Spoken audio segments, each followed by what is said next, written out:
બકુલ બોજ છે.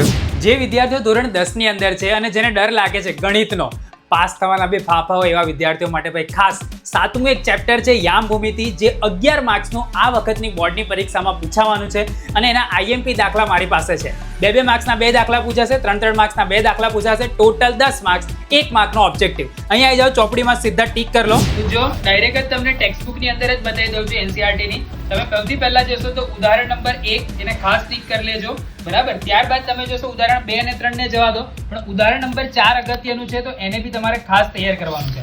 આગળ તમે આવી જાઓ સ્વાધ્યાય 7.1 માં, જેમાંથી 2 માર્ક્સના 2 દાખલા તમને પૂછાવાના છે. એની અંદર બી એકદમ સિમ્પલ બતાવું છું. જો તો અહીંયા દેખો, આ એક 3જા નંબરનો દાખલો છે સમરેખ સાબિત કરવા વાળો, એને તમારે ખાસ તૈયાર કરી લેવાનું. ત્યારબાદ અહીંયા કીધેલું છે સમદ્વિ બાજુ ત્રિકોણના શિરોબિંદુઓ છે, તો ત્રીજો ને ચોથો મેં તમને આપ્યો 7.1 ની અંદરથી. ત્યારબાદ 7મા નંબરનો દાખલો, પેલા કે આ બે નહીં કરવાના, ના નહીં કરવાના. ત્યારબાદ જો 8મા નંબરનો એક દાખલો છે અને 10મા નંબરનો દાખલો. આટલા ખાસ તમારે તૈયાર કરી દેવાના છે. ટોટલ મેં તમને 5 દાખલા જ બતાવ્યા છે 7.1 માં, પણ પૂછાવાના 2 છે, બરાબર. ત્યારબાદ તમે આગળ આવશો તો ઉદાહરણ નંબર 6 જે તમને સ્ટાન્ડર્ડ ગણિત વાળા માટે અગત્યનું છે. ઉદાહરણ નંબર 7 નહીં કરો તો ચાલશે. ત્યારબાદ ઉદાહરણ નંબર 8 બી ખાસ તૈયાર કરવાનું છે, એ બી સ્ટાન્ડર્ડ ગણિત વાળા માટે છે.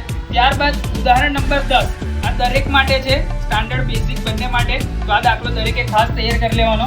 7.2 ની અંદર આવી જાઓ તો એની અંદર બી જોશો તો એક પહેલો દાખલો, ત્યારબાદ તમે જોશો તો 5મો દાખલો, ત્યારબાદ 8મો દાખલો અને તે પછી 9મો.